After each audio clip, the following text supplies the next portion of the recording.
Salve, salve meus queridos, professor Zani na área, hoje aqui para falar das curvas de aquecimento.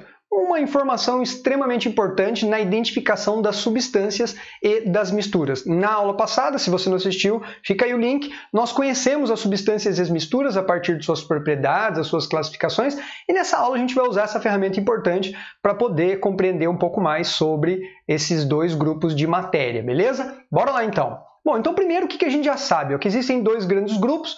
As substâncias, que também são chamadas de puro, a gente já discutiu que não é um termo muito adequado, mas costuma-se ainda dizer substâncias puras, beleza? E as misturas. Então, de forma simplificada assim, né, a substância é um único tipo de espécie química e a mistura é duas ou mais espécies químicas ali coexistindo no mesmo sistema. Tipo água e açúcar, né, água e álcool, água e areia, pode ser homogênea, pode ser heterogênea, né? Nós já estudamos também a classificação da matéria quanto à homogeneidade e heterogeneidade. E as substâncias, então, um único tipo água destilada, que só tem água ali, um recipiente com gás oxigênio, somente gás oxigênio, tá certo? O que a gente sabe mais especificamente, microscopicamente, desses dois grandes grupos? Primeiro, que as substâncias apresentam propriedades bem definidas, ou seja, ponto de fusão, ponto de ebulição, densidade, e as misturas não apresentam as suas propriedades definidas. Essas propriedades são variáveis, não é? Tipo, quando nós temos água pura, nós temos um ponto de ebulição ao nível do mar de 100 graus Celsius, isso considerando a pressão no nível do mar, a pressão de uma atmosfera. Já há um exemplo como de água mais sal, eu não sei o ponto de ebulição, porque vai depender não só da quantidade de sal, como também não haverá esse ponto. Lembre-se, nós definimos ponto de ebulição como a temperatura constante onde ocorre a mudança do líquido para o gasoso. Então essa temperatura não fica constante, apesar de ocorrer a ebulição, obviamente. Nós não sabemos o valor que começa, porque depende da quantidade de sal, beleza? Já a água não. A hora que ela entra em ebulição, precisamente a 100 graus Celsius, lá ao nível do mar, a temperatura fica constante, né? Enquanto estiver ocorrendo essa mudança do líquido para o gasoso. Não só a ebulição, mas também a fusão. No caso da fusão, na mesma pressão, seria o valor de 0 graus Celsius. Então, a 0 graus Celsius, a água começa a derreter e a temperatura fica constante até que todo o sólido tenha derretido. É uma coisa muito impressionante. É exatamente isso que a gente vai tentar verificar em um gráfico chamado curva de aquecimento, beleza? Já o NaCl na água não vai apresentar um ponto de fusão, quer dizer, a temperatura não vai ficar constante durante a mudança da fusão, e sim vai ocorrer uma variação da temperatura neste momento. Isso vale para qualquer mistura, tá bom? Bom, lembre-se então, só reforçando, porque esse gráfico está fundamentado nisso, mas as substâncias apresentam a temperatura constante durante a fusão e durante a ebulição, tá certo? É uma propriedade específica da matéria das substâncias, tá certo? Então bora lá conhecer essas curvas de aquecimento, tá certo? Para isso nós vamos considerar um exemplo, seria uma amostra de água pura, só para que a gente tenha valores aqui. Eu poderia usar qualquer amostra, mas estou usando a água. A água é uma substância bem comum no nosso dia a dia e não é difícil imaginá-la nos três estados físicos, né? No congelador, na torneira líquida e vapor, né?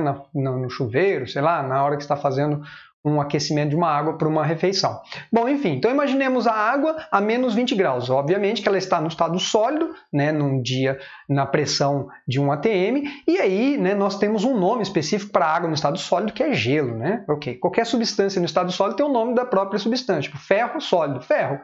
Água líquida, gelo, tem um apelido carinhoso. Bom, então vamos lá. Vou desenhar um gráfico aqui, vou colocar em um eixo a temperatura e no outro eixo o tempo, tá certo? Nós vamos monitorar o que está acontecendo com a temperatura em função do tempo. Quer dizer, o tempo vai passando, o que está acontecendo com a temperatura desta amostra, tá certo? Vou dar uma graduadinha aqui, colocando o ponto de menos 20, que é a temperatura inicial desse experimento, e 100 graus, porque como é água, eu sei que naquele momento ali, né, você não precisa saber o ponto de ebulição, ponto de fusão de nenhuma substância, mas da água a gente acaba lembrando, tá certo? Então, vai lá. Então vamos começar o experimento. A água está a menos 20 e obviamente que se nós deixarmos uma amostra de gelo no chão, numa bancada, num dia qualquer, a temperatura vai naturalmente subindo até que chegue no valor de 0 graus Celsius. No valor de zero, quer dizer, a água nesse intervalo de menos 20 até zero, ela está sólida. Quando chega exatamente a 0 grau, a temperatura, perceba, à medida que passa o tempo, a temperatura vai ficando constante. Nesse momento começa a fusão, ou seja, o sólido começa a derreter e nós temos sólido mais líquido. Nesse momento, este valor de temperatura zero é o que nós chamamos de ponto de fusão. O que é o ponto de fusão? A temperatura constante, zero, constante, onde ocorre o processo da fusão. Quer dizer, o sólido passa para o líquido, beleza? Depois que ocorrer toda a fusão, então a temperatura estava constante, né, e estava ocorrendo o derretimento, a fusão, a hora que acabar todo o sólido, ou seja, nós só temos líquido, a temperatura começa a subir novamente. Até o momento, se nós aquecermos agora numa fonte de calor, tipo no fogão, aí quando chegar exatamente no valor de 100 graus, né, aqui nós só temos o estado líquido, quando chegar a 100 graus, começa a ocorrer uma nova transformação, o líquido começa a passar para o estado gasoso, né, no caso da água, no estado passa para o vapor, a temperatura permanece constante, do que a gente está falando? Do ponto de ebulição. Então nós dizemos que 100 graus Celsius é o ponto de ebulição da água, ou seja, onde está ocorrendo a ebulição e coexistem os estados líquidos mais gasosos aqui, beleza? O estado líquido mais gasoso, onde a temperatura fica constante, tá certo? E depois que acabar todo o líquido, se a gente continuar aquecendo, nós só vamos ter o estado gasoso ali, né? Perceba que eu estou chamando de estado gasoso, nós já estudamos a diferença entre gás e vapor, a diferença está numa temperatura chamada temperatura crítica, beleza? Bom, então esta é uma curva de aquecimento clássica de todas as substâncias, mudando apenas o valor da fusão e da ebulição. Então, se você pegar outra substância qualquer, você vai ter uma curva muito parecida com essa, elas vão necessariamente apresentar essas duas regiões de constância. Ah, professor, mas tem substância que sublima. Tem substância que sublima, que sai direto do sólido para o gasoso em uma dada pressão, mas em outras pressões ela pode passar do sólido para o líquido, do líquido para o gasoso, tá ok? Essas regiões constantes aqui, tá vendo? Essas regiões constantes, elas são chamadas de patamares. E toda substância pura, ela vai apresentar na curva de aquecimento dois patamares, um referente à fusão, um referente à ebulição. Cuidado com os exercícios onde o cara faz um experimento apenas de uma dessas mudanças, quer dizer, tipo, ele sai do líquido e vai para o gasoso, você só está vendo esse pedacinho aqui, ó, né? Já vou mostrar por que você deve ter esse cuidado. Então, vamos guardar a seguinte informação, ó. Uma substância pura apresenta dois patamares na sua curva de aquecimento, um patamar da fusão, um patamar da ebulição, beleza? Agora, se nós tivermos uma mistura, obviamente que a gente já sabe que não tem ponto de fusão e ponto de ebulição, se a gente replicar o mesmo gráfico aqui, de temperatura e de tempo aqui, nós vamos ter o seguinte, ó, de uma amostra qualquer, nós começamos a aquecer a substância em estado sólido, beleza? Depois, a temperatura, olha, lembra que nós esperávamos aqui que a temperatura ficasse constante no momento do derretimento. Mas olha o que acontece, acontece uma leve inclinação, quer dizer, a gente sabe que está ocorrendo o processo da fusão, só que a temperatura não fica constante. Ocorre uma faixa em que ocorre a fusão. A gente chama de faixa de fusão, esse intervalinho de temperatura aqui, ó, beleza? Então, se eu tivesse água mais sal, eu ia encontrar um gráfico como esse aqui. Aí, continuando aquecendo essa amostra, que agora só tinha líquido, né? Após a fusão nós só temos líquido, aquecendo vai chegar inevitavelmente um momento em que nós vamos ter o processo de ebulição. Só que desta vez a temperatura não fica constante, ou seja, há uma faixa de ebulição, e se a gente continuar aquecendo, nós vamos chegar ao estado líquido, ao estado gasoso. Então perceba, uma mistura de forma geral, ela não apresenta os patamares, ela não tem aqueles patamares clássicos das substâncias puras. Ok? Então, isso é um primeiro ponto importante.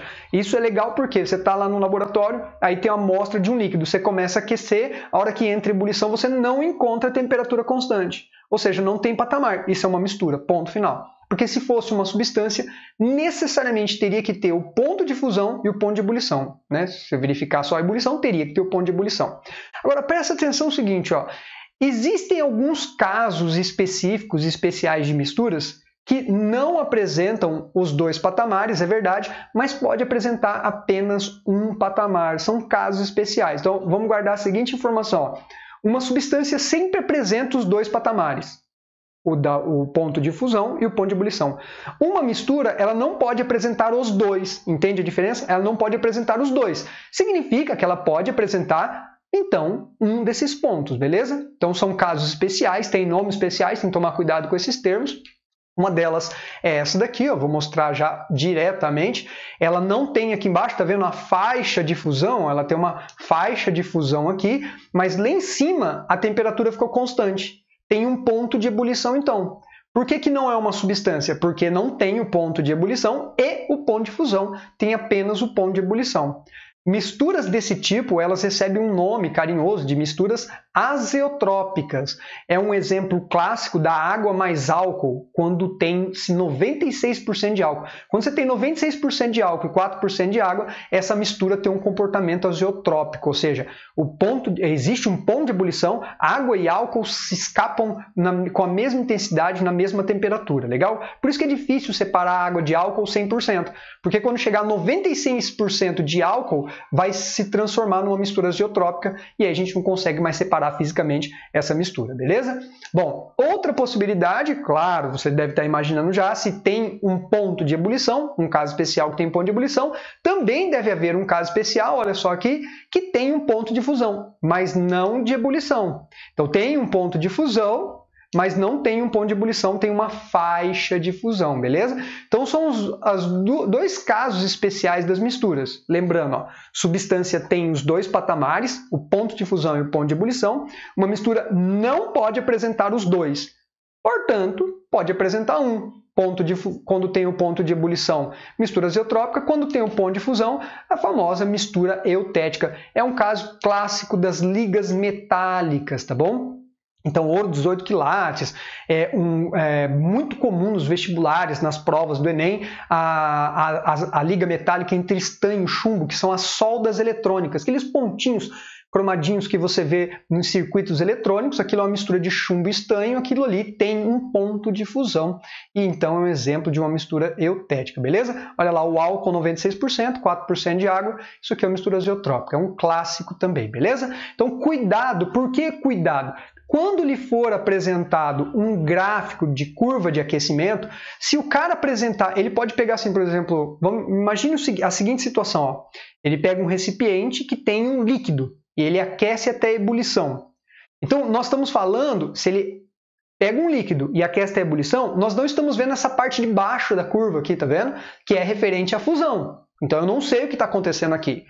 E daí, se eu tenho esse líquido que apresenta um ponto de ebulição, isso pode ser uma substância, porque tem um ponto de ebulição, mas também pode ser essa mistura especial, entende? Porque ela também tem ponto de ebulição. O problema é que eu não estou vendo a fusão, então ela pode ser um caso especial, ou seja, pode ser uma mistura azeotrópica. A mesma coisa é se eu pegar um sólido e aquecer até o derretimento, até a fusão, e depois não continuar o aquecimento, ou seja, eu vou estar vendo só essa parte de baixo, não essa parte de cima. Então, o fato de eu encontrar um ponto de fusão, nada garante que isso é uma substância, porque pode ser um exemplo de uma mistura eutética. O que eu quero dizer, resumindo, para a gente fechar? Quando lhe for apresentado apenas uma parte desse gráfico, ou seja, ou a fusão ou a ebulição, você tem que tomar muito cuidado, porque pode ser que você esteja diante de uma desses casos especiais, tá bom? Bastante atenção na hora de resolver o exercício. O fato é que, se não apresentar pelo menos o ponto de fusão, pelo menos o ponto de ebulição, isso já é uma mistura garantidamente, beleza? Queridos, espero que tenham compreendido, espero que tenham gostado. Vou ficando por aqui. Tchau, tchau.